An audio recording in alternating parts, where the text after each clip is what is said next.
जय हिंद दोस्तों। आज का हमारा टॉपिक क्या है? टेंस। क्या है? टेंस। टेंस के बारे में हम पढ़ेंगे।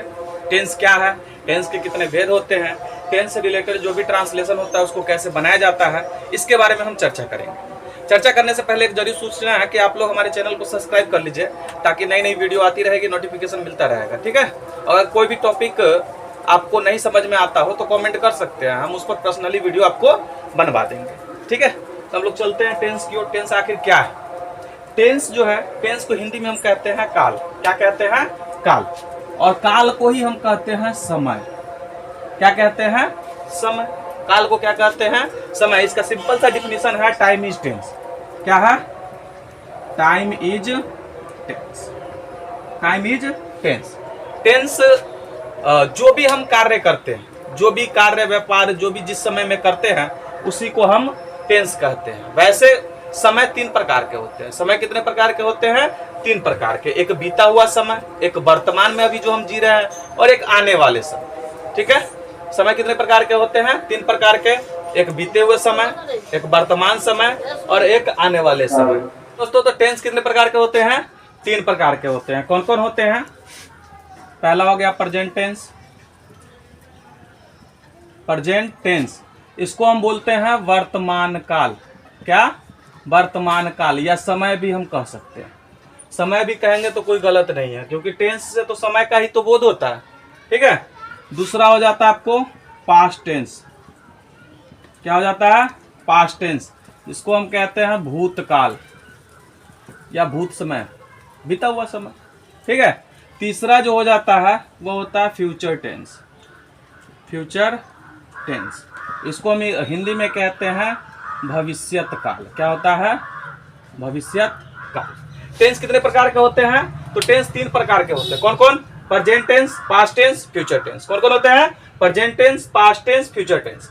हम हिंदी में लिखते हैं ताकि बिहार बोर्ड के अक्सर बच्चे हिंदी मीडियम से होते हैं, इसलिए आसानी से समझ में आए। क्या होता है? वर्तमान काल। क्या होता है? वर्तमान काल, भूतकाल, भविष्यत काल। वर्तमान काल क्या होगा? जो कार्य व्यापार वर्तमान समय में हो, जो कार्य व्यापार वर्तमान समय में हो उसे हम प्रेजेंट टेंस कहते हैं, या वह सेंटेंस प्रेजेंट टेंस में समझा जाएगा। ठीक है। जो कार्य व्यापार पास्ट टेंस में हो, यानी बीते हुए समय में हो गया हो, कंप्लीट पहले हो चुका हो, तो उसे हम क्या कहेंगे? भूतकाल, यानी कि पास्ट टेंस कहेंगे। और जो काम जो कार्य आने वाले समय में हो, किसमें हो?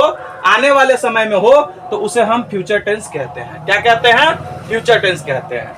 अब ये जो तीन भेद है ना, तीन का भी चार चार को बेटा है। मान लीजिए ये टेंस है, टेंस के तीन को बेटा हुआ। कितने बेटे हुए? तीन। अब इन तीनों के चार चार बेटे हैं। तीनों के कितने बेटे हुए? चार चार। मतलब इस तीनों भेद के चार चार भेद हैं।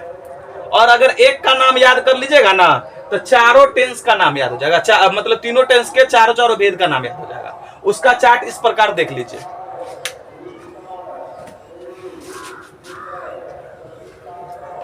सबको तो ये समझ में आ गया ना प्रेजेंट टेंस क्या होता है, पास्ट टेंस क्या होता है, फ्यूचर टेंस क्या होता है। प्रेजेंट टेंस वर्तमान समय का बोध हो, पास्ट टेंस बीते हुए समय का बोध हो, और फ्यूचर टेंस आने वाले समय का बोध हो। ये आपका हो गया प्रेजेंट टेंस। इधर हम लिख देते हैं पास्ट टेंस टेंस, और इसके बगल में हम लिख देते हैं फ्यूचर टेंस। हम ऐसे चार्ट बनाने का एक ही मकसद है कि आपको तीनों का जो चारों भेद है वो याद हो जाना। सबसे पहला भेद है सिंपल प्रेजेंट टेंस। क्या है? Simple present tense. इसी को हम कहते हैं प्रेजेंट इंडेफिनिट टेंस। क्या कहते हैं? Present indefinite tense. ये तो प्रेजेंट टेंस का एक भेद हुआ। अब यही भेद इसमें होगा। सिर्फ हमको करना क्या है, ये जो प्रेजेंट है ना इसको पास्ट कर दो, पास्ट टेंस का भेद हो जाएगा। उसी को फ्यूचर कर दो तो फ्यूचर टेंस का बोध हो जाएगा। ठीक है। तो देखिए इसका क्या हो जाएगा, आप ही लोग बताइए नाम क्या हो जाएगा? Simple past tense. क्या होगा? Simple past tense. और दूसरा नाम प्रेजेंट इंडेफिनिट बोले है ना, तो इसको हम बोलेंगे पास्ट इंडेफिनिट टेंस। क्या बोलेंगे? Past indefinite tense. आसान है ना नाम याद रखने में। अगर एक नाम याद हो जाएगा तो तीनों का भेद का नाम याद हो जाएगा। करना कुछ नहीं है, प्रेजेंट को पास्ट करो, पास्ट को फ्यूचर करो। इसका स्ट्रक्चर भी इसी तरीके से हम समझेंगे चार्ट में, तो आसानी से स्ट्रक्चर याद हो जाएगा। एक को याद कीजिएगा, दूसरा का याद हो जाएगा, तीसरा का याद हो जाएगा। थोड़ा सा चेंजिंग होगा क्योंकि समय को बदल देना है। सेंटेंस जो हम बोलेंगे, अब जैसे बोला मैं खाता हूं तो अभी खा रहा हूं, मैं खाता था बीते हुए समय का, मैं खाऊंगा आने वाले समय का, मतलब काम एक ही करना था लेकिन समय चेंज हुआ तो वाक्य सेंटेंस चेंज हो गया। अगला फ्यूचर का क्या हो जाएगा? Simple future tense. क्या हो जाएगा? सिंपल फ्यूचर टेंस, या इसको हम क्या कह सकते हैं? Future indefinite tense. क्या कह सकते हैं? Future indefinite tense. वीडियो को पूरा देखिएगा ताकि आपको बारीक तरीके से समझ में आएगा। टेंस एकदम आसान है, आपको कहने में लगता है ना टेंस भारी, लेकिन इस वीडियो को पूरा देख लीजिए, आपको टेंस एकदम आसान लगेगा। और चैनल को जरूर सब्सक्राइब कर लीजिए, ठीक है। इसका दूसरा भेद हो जाता है प्रेजेंट कंटिन्यूअस टेंस। क्या होता है? Present continuous tense. इसका भी एक उपनाम है present progressive tense, present imperfect tense, present progressive tense, gressive tense, ठीक है। तब इसी का हमको जब पास्ट का लिखना होगा तो करना कुछ नहीं है, इस प्रेजेंट को पास्ट कर दो। आप लोग खुद से याद कर लीजिए, क्या हो जाएगा? Past continuous tense. क्या हो जाएगा? Past continuous tense. और दूसरा नाम हमने क्या बोले हैं? प्रेजेंट प्रोग्रेसिव टेंस, तो past progressive tense, past progressive tense. अब इसका भी नाम आपको पता चल गया होगा। हम क्या बताए हैं? बस प्रेजेंट को पास्ट कीजिए, पास्ट को फ्यूचर कीजिए, फ्यूचर का भेद हो गया। तो इसका दूसरा क्या होगा? आप ही लोग बताइए। Future continuous tense. क्या हो गया? फ्यूचर कंटिन्यूअस टेंस, ठीक है जी। इसी का दूसरा नाम होगा फ्यूचर प्रोग्रेसिव टेंस। क्या होगा? Future progressive tense. दो तो समझ में आ गया, ये दो के साथ साथ ये इसका भी दो समझ में आ गया और इसका भी दो समझ में आ गया, यानी कि कुल 6 भेद का नाम याद हो गया। अगर 2 याद करते हैं तो ये 6 याद होगा। तीसरा भी देख लीजिए क्या है। तीसरा जो है प्रेजेंट टेंस का, वो क्या है? Present perfect tense. क्या है जी? Present perfect tense. उसके बाद क्या होगा? पास्ट का लिखना होगा। आप लोग बताइए। Past perfect tense. क्या हो जाएगा? Past perfect tense, past perfect tense. फिर इसका फ्यूचर का क्या हो जाएगा? Future perfect tense. क्या हो जाएगा? Future perfect tense. 9 को क्लियर हो गया? 3 3 6 3 9। चौथा देख लीजिए क्या है, एकदम आसान है। चौथा देखिए क्या है? Present perfect continuous tense, present perfect continuous tense, continuous tense, ठीक है। इसका चौथा जान लीजिए। हम क्या बोले हैं कि प्रेजेंट को पास्ट करो, तो आप ही लोग बताइए क्या हो जाएगा? Past perfect continuous tense, past perfect continuous tense, ठीक है जी। ये इसका भी चौथा आ गया। इसका भी आप ही लोग बता दीजिए क्या हो जाएगा? इस पास्ट को चेंज करो, फ्यूचर लगाओ, तो क्या हो जाएगा इसका चौथा? Future perfect continuous tense. ये आपको टोटल कितने हो गए? 4 इनके हो गए, 4 इनके हो गए, 4 इनके हो गए, कुल कितने हो गए? 12। कुल कितने टेंस के भेद हो गए? 12। मतलब 1 का 3 और 3 का 4 4, तो 4 इंटू 3 12 होगा, 3 इंटू 4 12 होगा। तो चारों मतलब कि तीनों भेद का भेद जो है उसका नाम याद हो जाएगा ना। अगर इन चारों का याद कर लीजिएगा तो ऑटोमेटिक इसका याद हो जाएगा, ऑटोमेटिक इसका याद हो जाएगा। तो हमको आज का सबसे पहला टॉपिक है, पहला प्रेजेंट टेंस होता है, तो प्रेजेंट टेंस का पहला भेद होता है सिंपल प्रेजेंट टेंस। एकदम अच्छे से समझेंगे आप लोग, वीडियो को पूरा देखिए। आधा पर स्किप कर दीजिएगा, छोड़ दीजिएगा तो टेंस बिल्कुल भी समझ में नहीं आएगा। लेकिन आज हमारी वीडियो को अगर पूरा देखते हैं तो टेंस एकदम आसान से, एकदम आसान समझ में आ जाएगा। आप लोग ट्रांसलेशन बनाने लगिएगा, ठीक है। तो सबसे पहले हम बात करते हैं किसकी? इसको मिटा देते हैं, आप लोग वीडियो को रोककर नोट डाउन कर लीजिएगा। सबसे पहले हम बात करेंगे सिंपल प्रेजेंट टेंस का। किसका बात करेंगे? Simple present tense. मान लीजिए टेंस का, टेंस हम लोग क्यों पढ़ते हैं? ताकि हम ट्रांसलेशन बना सके टेंस से। ट्रांसलेशन कब बनाएंगे? जब आपको सेंटेंस पहचानने आएगा कि किस टेंस में है, तभी ना जाकर आप ट्रांसलेशन बना पाइएगा उसके स्ट्रक्चर पे। तो सबसे पहले हमारा हेडिंग है simple present tense. Simple present tense, आखिर यह जो सिंपल प्रेजेंट टेंस है इसको पहचानेंगे क्या, इसका पहचानने का तरीका क्या होता है। हर इंसान का एक पहचान होता है, अगर ये टॉपिक है तो इसका भी पहचान है।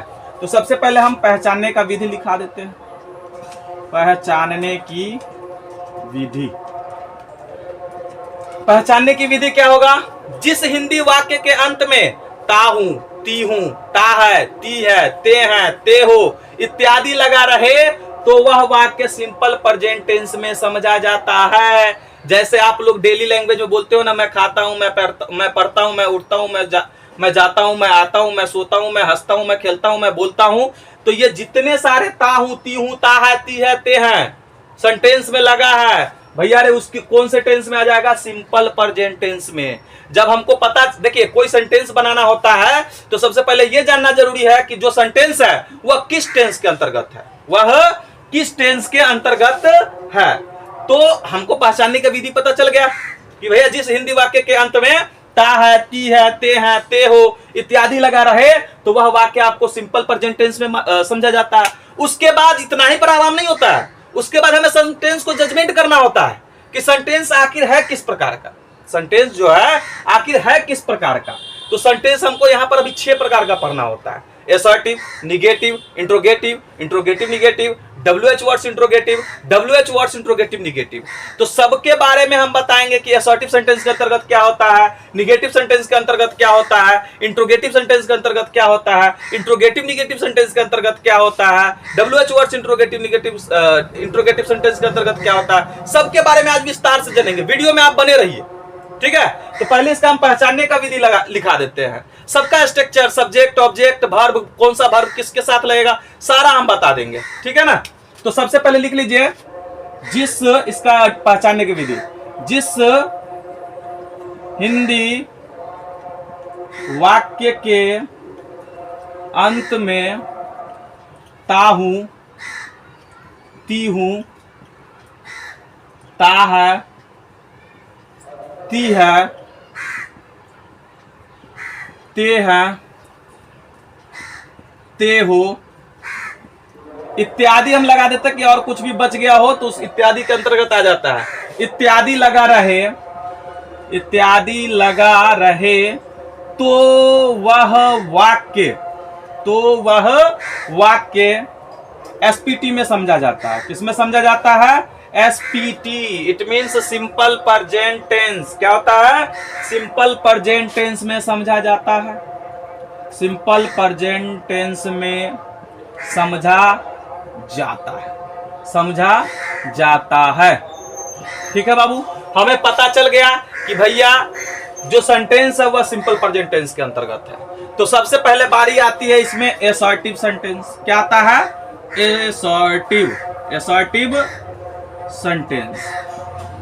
असर्टिव सेंटेंस क्या है, खेती लैंग्वेज में समझ लीजिए, जो एकदम आसान शब्द, ना उसमें क्वेश्चन पूछा गया हो, ना नहीं लगा हो, एकदम सिंपल वाक्य, मैं खाता हूं, मैं जाता हूं, मैं उठता हूं, मैं सोता हूं, मैं हंसता हूं, मैं बोलता हूं, तुम नाचते हो, तुम गाते हो, तुम हंसते हो, तुम बोलते हो, वह गाती है, वह हंसती है, वह नाचती है। इस प्रकार का सिंपल सेंटेंस, ना उसमें नहीं लगा रहे, ना क्या से क्वेश्चन पूछा रहे, ना WH वर्ड से क्वेश्चन पूछा रहे, एकदम सिंपल सा सेंटेंस। SENTENCE होगा, सॉरी गलती था, सी, ठीक है, सेंटेंस। तो ये समझ में आ गया, सिंपल सेंटेंस हो तो उसको बनाएंगे। हमको जब पता चल गया कि यह जो वाक्य है सिंपल प्रेजेंट टेंस के बाद है, उसके बाद ये भी पता चल गया कि भैया यह जो सेंटेंस है वह असर्टिव है, ठीक है। तो असर्टिव है तो अब उसको बनाएंगे कैसे, तो इसका भी बनाने का विधि होता है। देखिए हम लिखा देते हैं, बनाने की विधि, बनाने की विधि। इसका स्ट्रक्चर होता है सब्जेक्ट प्लस V1 या 5 प्लस ऑब्जेक्ट। क्या होता है, सब्जेक्ट प्लस V1 या 5 प्लस ऑब्जेक्ट। हमें तो सेंटेंस पता चल गया कि इस टेंस का है, सिंपल प्रेजेंट टेंस का है। उसके बाद ये पता चल गया कि असर्टिव सेंटेंस का है। उसके बाद ये भी पता चल गया, हमको बनाने का विधि भी पता चल गया, सब्जेक्ट V1 या 5 प्लस ऑब्जेक्ट। आपके सामने 3 समस्या और खड़ा हो गया। क्या समस्या खड़ा हो गया, सब्जेक्ट, ऑब्जेक्ट, वर्ब। आपको पता ही नहीं है कि सब्जेक्ट कौन है, वर्ब कौन है, ऑब्जेक्ट कौन है, तो टेंस फिर बनाइएगा कैसे। ट्रांसलेशन ऐसे ही बनाने चल दीजिएगा। हर बेसिक चीज को हमको समझना पड़ता है। Subject, S for subject, S for subject, B for verb, short form हम लिखे हैं, ओ फॉर ऑब्जेक्ट। तो बाबू रे एक बात को ध्यान करो, हम इससे पिछले वीडियो में ना केस पढ़ाए थे, ठीक है। तो दो डाउट्स आपका क्लियर हो गया, क्या? सब्जेक्ट और दूसरा ऑब्जेक्ट। लेकिन अगर वहां से भी क्लियर नहीं हुआ, उस वीडियो को तो जाकर देख लीजिएगा। अभी समझ लीजिए सब्जेक्ट क्या है। तो सब्जेक्ट को हम हिंदी में कहते हैं कर्ता। क्या कहते हैं? कर्ता। और ऑब्जेक्ट को कहते हैं कर्म, और वर्ब को कहते हैं क्रिया। क्या कहते हैं? क्रिया। कर्ता, क्रिया, कर्म, यानी कर्ता करने वाला, कर्ता करने वाला, माने कि उस सेंटेंस में जो काम करेगा, क्या? जो काम करेगा वह सब्जेक्ट कहलाएगा। हम बताएंगे, आगे बताएंगे, छाट कर भी बताएंगे। सेंटेंस जब आपको पता चल जाएगा कि असर्टिव सेंटेंस, तो आपको छाटना पड़ेगा कि सब्जेक्ट कौन है, वर्ब कौन है, ऑब्जेक्ट कौन है, वो बताएंगे। अभी सिर्फ इतना माइंड में सेट कर लीजिए कि सर जी बताए हैं कि काम करने वाले को सब्जेक्ट कहते हैं। और जो काम होगा, काम पता है ना क्या होता है? जिसमें बल लगे, बल लगे। आप कोई भी काम करते हो बल लगता ही है। हाथ उठाइए, हाथ उठाने में भी बल लगता है। लिखिए, लिखने में भी बल लगता है। हंसिए, हंसने में भी बल लगता है। खाइएगा ना तो खाने में भी बल लगेगा। नहीं बल लगाओगे खाना खा ही नहीं पाओगे।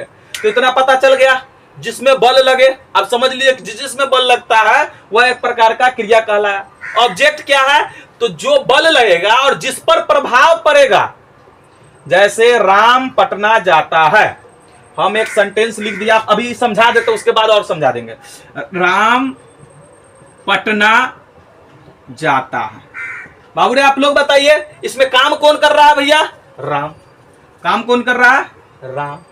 क्योंकि यही तो जा रहा है, बल इसी को ना लगाना है कि वीडियो देख रहे हो आप लोगों को लगाना है। नहीं नहीं, राम को लगाना है। सेंटेंस में राम पटना जाता है, तो यहां पर राम को काम करना है, ठीक है। काम क्या कर रहा है? चल रहा है, जा रहा है, कहीं जा रहा है, तो यह वर्ब हो गया। अब कहोगे सर जी पटना पर क्या प्रभाव पड़ेगा? अरे भाई, अगर पटना कोई व्यक्ति जाएगा, सपोज करो कि पटना में पहले से 1 लाख व्यक्ति है, ठीक है, और एक आदमी तुम और चले जाओगे तो 1 लाख 1 न हो जाएगा? प्रभाव पड़ेगा ना, वहां पे ट्रैफिक का प्रॉब्लम होगा, हर चीज का मतलब समस्या खड़ा हो जाता। तो 1 लाख 1 प्रभाव कैसे नहीं पड़ा? एक आदमी बढ़ गया भैया। एक आदमी पटना गया राम, तो एक आदमी बढ़ गया, तो प्रभाव पड़ा ना। तो इसको हम ऑब्जेक्ट कहते हैं। तो समझ में आ गया ना, काम राम किया तो सब्जेक्ट, क्या काम किया है तो जाता। वर्ब किस पर प्रभाव पड़ा? पटना जाता तो ऑब्जेक्ट। ये समझ में आ गया? ये तो हमको बाद में समझाना था, लेकिन हमको सब्जेक्ट, ऑब्जेक्ट और वर्ब आपका क्लियर नहीं होता, इसलिए हम समझा दिए हैं कि काम करने वाले को सब्जेक्ट कहते हैं, जो काम होगा उसे वर्ब कहते हैं, और काम का प्रभाव जिस पर पड़ेगा उसे हम ऑब्जेक्ट कहते हैं। ये तो समझ में आ गया। हमको एक बीच में सब्जेक्ट भी समझ में आ गया, वो भी ऑब्जेक्ट भी समझ में आ गया, वर्ब भी समझ में आ गया। ये जो 1-5 लिखे हैं, यहां पर आपको थोड़ा सा डाउट हो गया कि सर जी हम 1 का प्रयोग कहां पढ़ेंगे? वर्ब फॉर्म्स पढ़े हैं? नहीं पढ़े, कोई बात नहीं, हम बता देंगे। अभी आपको जितना जरूरी है, वर्ब का इंग्लिश कीजिए, फर्स्ट फॉर्म तो ही रहता है, सबका जो इंग्लिश मीनिंग रहता है वो फर्स्ट फॉर्म रहता है। और V5 एकदम आसान है, वो हम बता देते हैं, ठीक है, वो बता देंगे। लेकिन उसका प्रयोग कहां होगा? यहां पर देख लीजिए बाबू रे, V5 जब लगाना होता है ना, तो जो भी वर्ब रहेगा उसमें या तो S या तो ES लगता है। तब आपको मन में ये भी डाउट होगा कि सर जी S किस में लगाएंगे, ES, वो भी बता दीजिए। तो वो भी बता देते हैं, जिस शब्द के लास्ट में ओ रहेगा ना, उसी में सिर्फ ES लगता है, बाकी किसी में नहीं लगता है। बाकी सब में S लगता है। V5 बनाने के लिए ना, बाकी जो भी शब्द है उसके लास्ट में S लगा दो, लेकिन एक को छोड़कर जिसके लास्ट में ओ रहेगा उसमें S नहीं, ES लगाएंगे। क्या लगाएंगे? ES लगाएंगे। तो V5 बनाने की आपको समस्या खत्म। लेकिन इसको लगाना कहाँ है उसको हम बताते हैं, एक टेबल बताते हैं, जिससे आपको सारा क्लियरिफिकेशन होगा। V5 अगला निगेटिव सेंटेंस आएगा ना, तो वहां पर V5 का लोचा खत्म हो जाता है, उसमें आ जाता है डू डज। तो हम साथ में ही बता देते हैं ताकि वीडियो लंबा ना हो और आपको एक ही टेबल में समझ में आ जाए, ठीक है जी। तो इतना समझ में आ गया? आप लोग नोट डाउन कर लीजिएगा। एक टेबल हम बना रहे हैं, उससे आपको V1 और V5 की समस्या, डू डज की, सबको क्लियर हो जाएगा, ठीक है ना।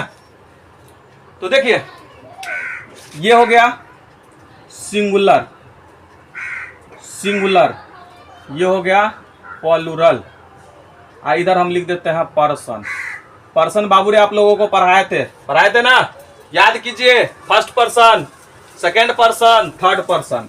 तो पहले फर्स्ट आ जाता है, फर्स्ट पर्सन, इसके अंतर्गत आई और वी आ जाता है। इसके बाद नेक्स्ट क्या आ जाता है? सेकेंड पर्सन, इसके अंतर्गत यू और यू ही रहता है, ठीक है ना। उसके बाद आ जाता है third person. Third person, third person important है, देखिए ही, सी, इट, और सिंगल सिंगल जो नाम होगा, इट, द काउ, सिंगल व्यक्ति सिंगल वस्तु जो होगा, सिंगल व्यक्ति सिंगल वस्तु कुछ भी हो तो वह थर्ड पर्सन के अंतर्गत आ जाता है, ठीक है ना। तो द काउ, और सिंगल सिंगल नाम, सिंगल सिंगल हम राम ले लेते हैं, राम फेमस नाम है, मोहन, एक हम अपना नाम भी लिख देते हैं रितेश।